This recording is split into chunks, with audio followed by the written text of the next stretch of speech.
Voltamos para o segundo bloco do programa Polêmica. Para você que ligou a TV agora, nós estamos com o advogado Rodrigo Feitosa. E antes, lembrando sempre a vocês, dicas, críticas e elogios ao programa, programapolemica@gmail.com. E para você que quer assistir todas as entrevistas do programa Polêmica, inclusive essa, com o advogado Rodrigo Feitosa, youtube.com/programa Polêmica. Lá você tem todas as entrevistas, inclusive as de 2014, no ano passado. Rodrigo, eu queria conversar com você também, agora algumas perguntas, você como cidadão, não só como advogado. Nós sabemos que a carga tributária nossa no Brasil é cada vez maior, trabalha-se aí quase 6 meses pagando só tributo de 12 meses do ano, a carga tributária é ótima, a gasolina aumentando agora, enfim, situação meio complicada. Como que os administradores públicos, na sua opinião, podem ajudar essa sociedade a reduzir tanto a questão tributária para que a gente possa ter mais qualidade de vida, um salário um pouco melhor, cada vez mais comprometido? Essa questão tributária no Brasil, por que ela nunca se resolve? Eu creio que por falta de planejamento, porque o gestor também é um cidadão, né? Tudo bem que ele tem algumas facilidades, mas ele é também um cidadão e ele está ali só de passagem. Claudio, gerir não é fácil e às vezes você tem que encontrar meios para tampar buracos, né? Principalmente esse caminho da economia. Quando você fala buracos, você se refere a quê?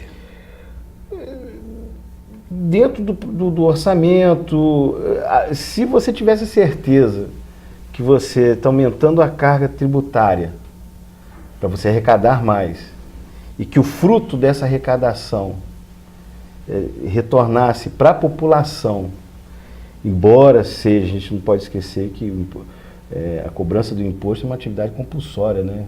Você paga querendo ou não. Querendo ou não.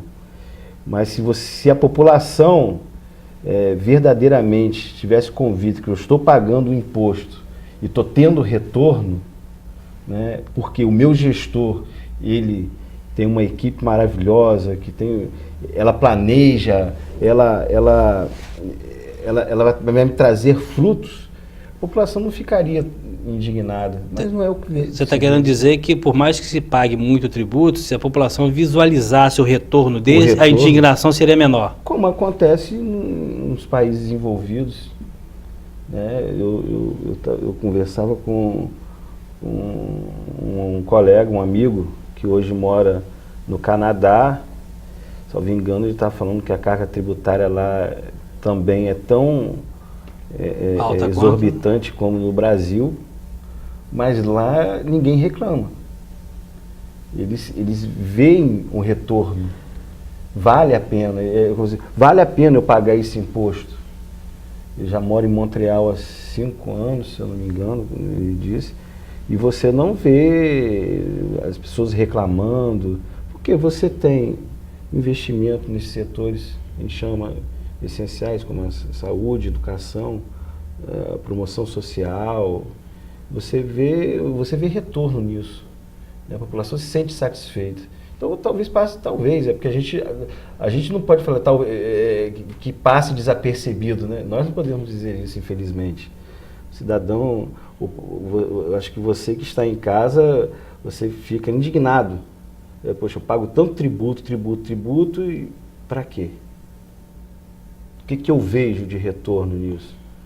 Né? Eu vejo melhorias. Então, se houvesse a melhoria, a sensação de satisfação seria maior. Eu tenho certeza que todos os cidadãos, e mesmo aqueles que sejam aliados ou não dos seus respectivos gestores, eles não estão totalmente satisfeitos, porque o Brasil ele carece de muitas mudanças, né? O país como um todo, quando você... Como eu te falei, nessa conversa que eu tive com esse meu amigo, você não está preparado até para ouvir aquilo que você acha que é surreal. Parece surreal, né? Surreal, mas existe. Rodrigo, outro ponto que vem sendo discutido muito no nosso município, eu ainda estou com você como cidadão, né, nesse questionamento,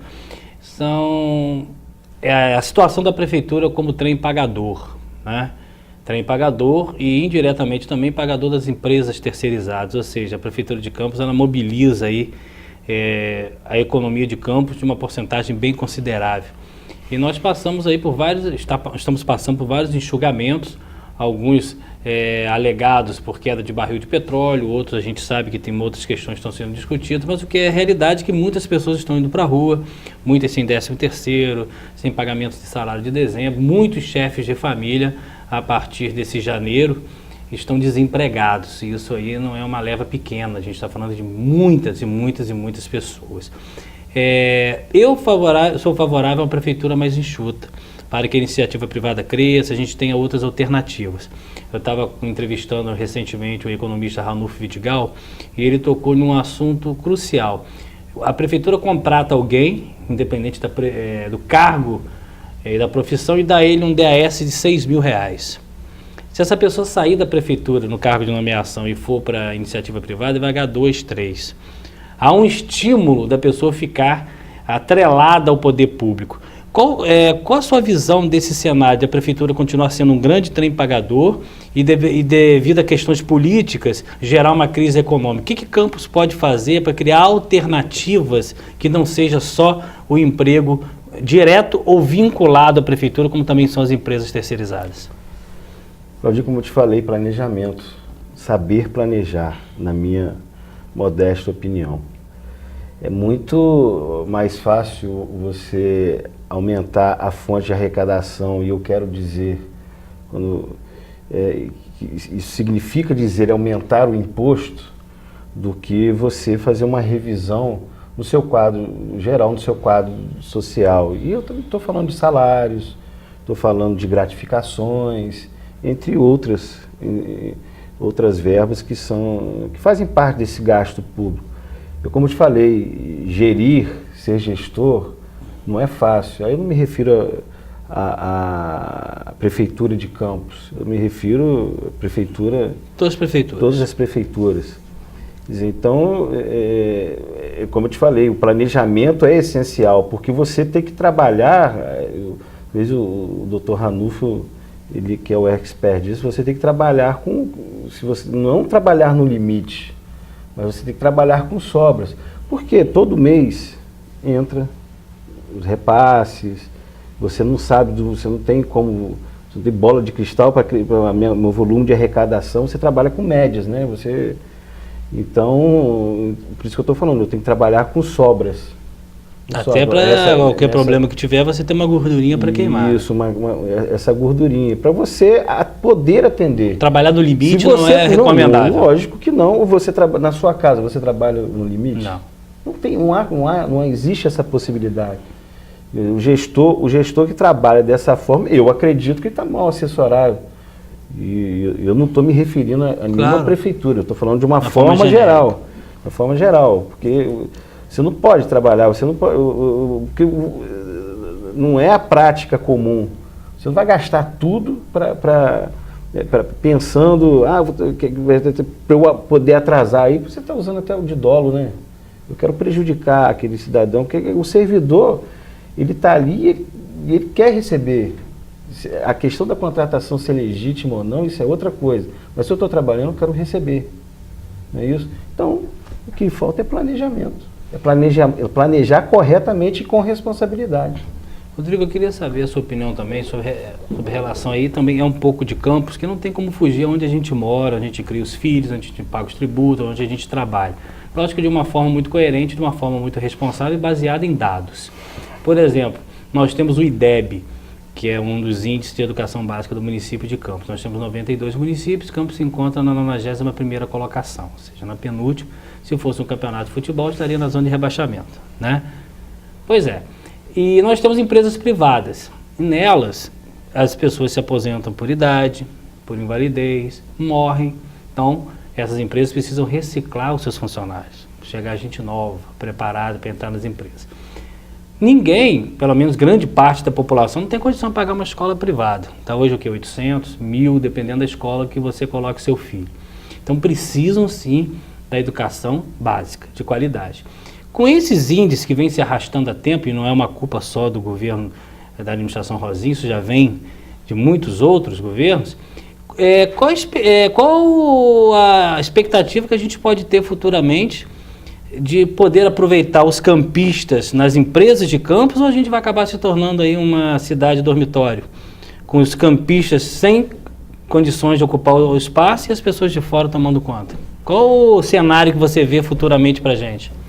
Se não houver qualificação, porque já existe, graças a Deus, né, para atenuar o problema, já existem esses institutos que verificam, identificam, né? Aqui está o erro, a carência está aqui. Se a carência está aqui, o que fazer?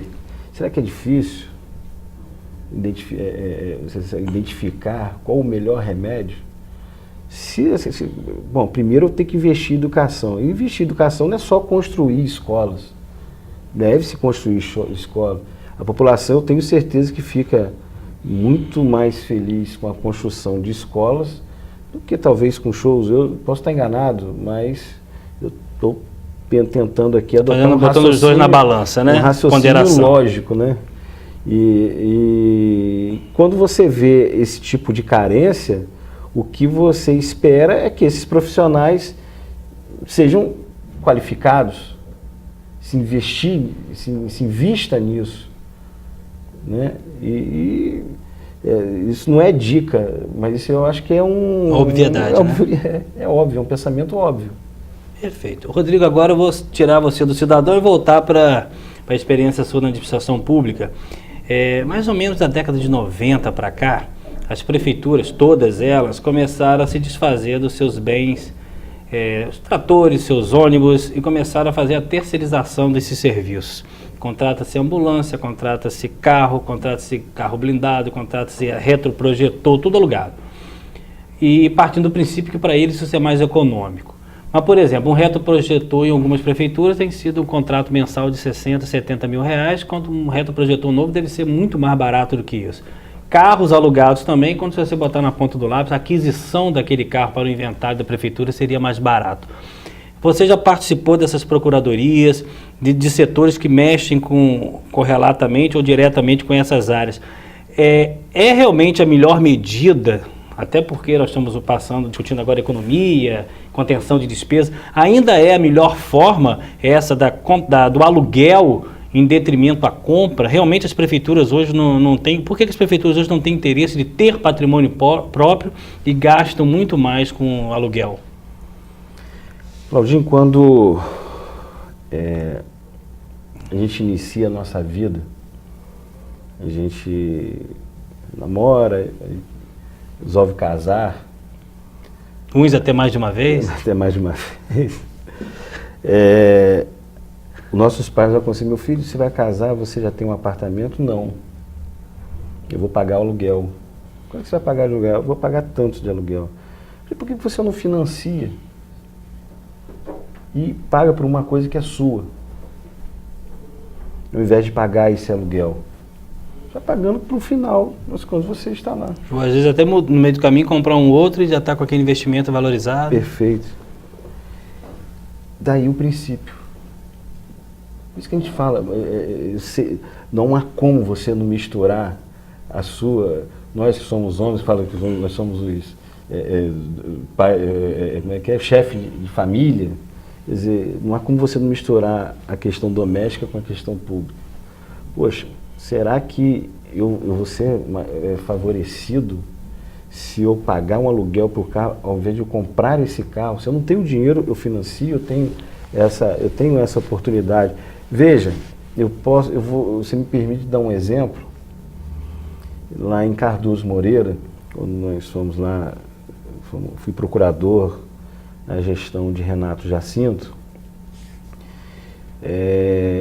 Renato tinha um projeto, porque era uma reivindicação do povo, de um parque de exposição. E nesse parque de exposição, não seria a área não seria destinada exclusivamente A ideia não era só a área ser destinada área a um parque. multifuncional. Ela ser multifuncional. Com o tempo você vai construir alguma coisa lá dentro e ela pode servir para outros fins. E ao invés de a gente pegar aquela área e alugar, assim, o Cardoso não tem condições de cobrar. Fizemos a avaliação, o Cardoso não tem condições de comprar essa área à vista. Mas como é que nós vamos apropriar? Ousamos e pagamos a desapropriação parceladamente. Financiamos. Trouxe para o município, Trouxe de uma forma que a ela pudesse família pagar. aceitou, os proprietários aceitaram, e olha, nunca fomos importunados pelo Tribunal de Contas que aprovou a negociação. Quer dizer, nós compramos da forma que nós E o princípio da boa-fé estava implantado. Claro, que aquilo hoje é um bem público. Um patrimônio É um de Cardoso. patrimônio de Cardoso Moreira. Por que eu vou alugar uma área? Todo ano eu vou ficar alugando aquela área. Alugar. Para que eu vou fazer isso? Eu faço uma proposta e compro. Então você concorda que é muito mais É interessante? muito mais. Aquilo que a prefeitura quer adquirir, fazer parte dos próprios municipais, né, do que você alugar. Isso eu acho que é basilar, né? Não tem assim, muito que expandir nesse assunto. É óbvio, né? É óbvio.